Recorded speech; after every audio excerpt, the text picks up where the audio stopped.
I have a very clear first memory of choreographing, actually, when I was like 8 or maybe 9.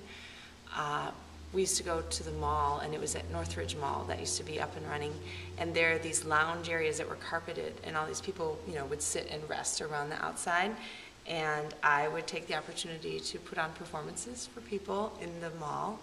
And my dad would sit there because my mom and my sister would be off shopping, but my dad and I would be there, and I would just sort of dance to the elevator music, you know, that they have going. And but I actually rehearsed at home, like if I knew we were going shopping.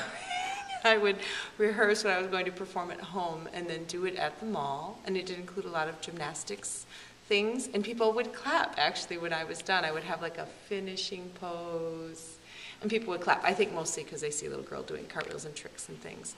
But yeah, I took it very seriously as like a major performance opportunity with an audience and music and everything. So that's definitely my first memory. When I was little, you know, when I was in high school, at that time I had only really done gymnastics. I hadn't really studied dance formally, and I was talking to my parents about what am I going to do, you know, going to go to college, what am I going to do? And my mom said, I think you should be a choreographer. And I was like, what are you talking about, Mom? Because I don't even have any training. You have to be like, you know, well trained in order to do something like that.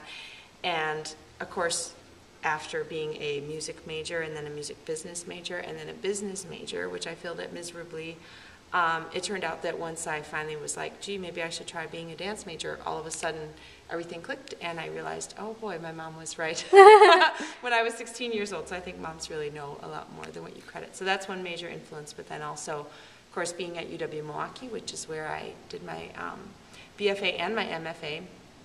They're great influences there. Ed Burgess was my first modern dance teacher, and he's taught so many people since then.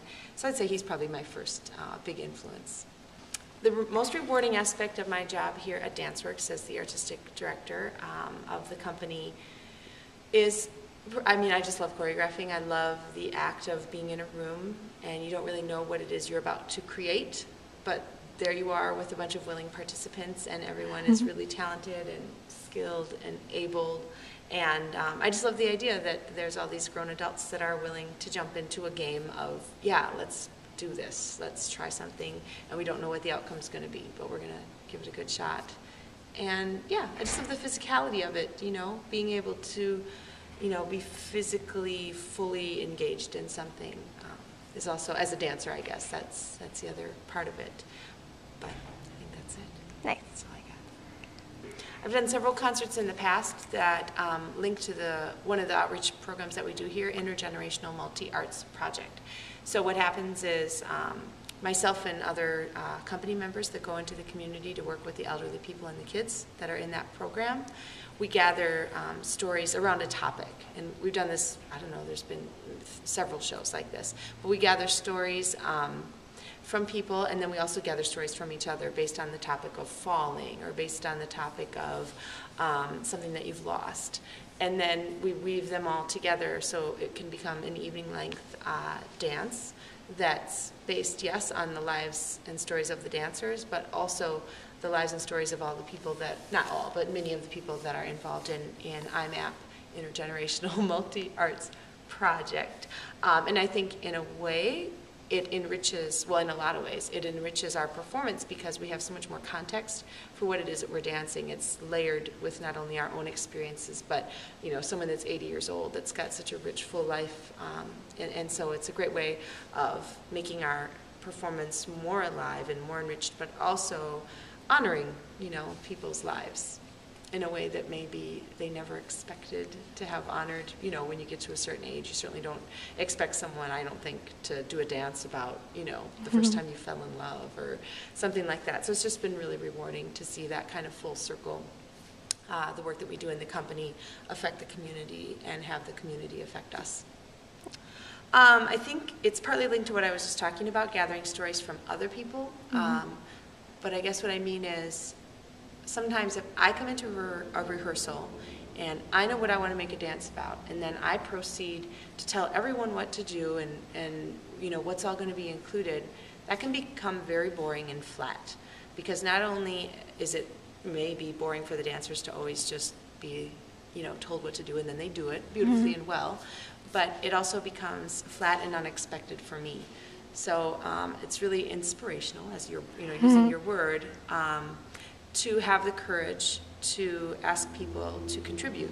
And then the courage part comes in that I, as a choreographer, would be able to, right in the instant, be able to see what they've contributed and see how many parts could fit together, and trust that, okay, there's a common thread here, there's a reason that it all goes together, and just being able to craft it and edit it.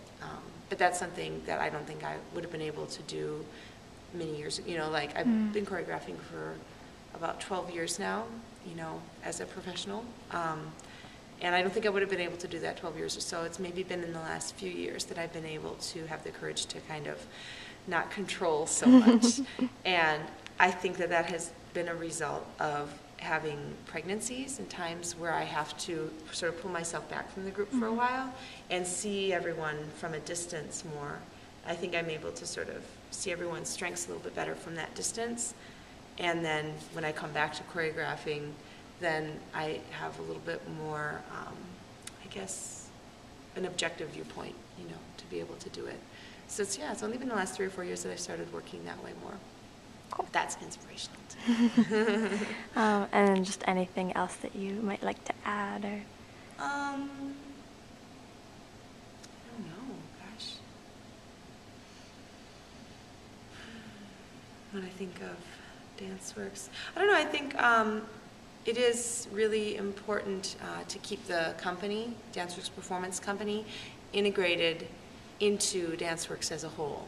Not that we live outside of, the organization as some separate performance group, that only, shines around for the performances and for rehearsals. We have our company members teaching classes in the studio classes here, choreographing on the DPC2, which is like Danceworks' second, like a trainee company. We have Danceworks Performance Company members teaching in Mad Hot Ballroom and IMAP.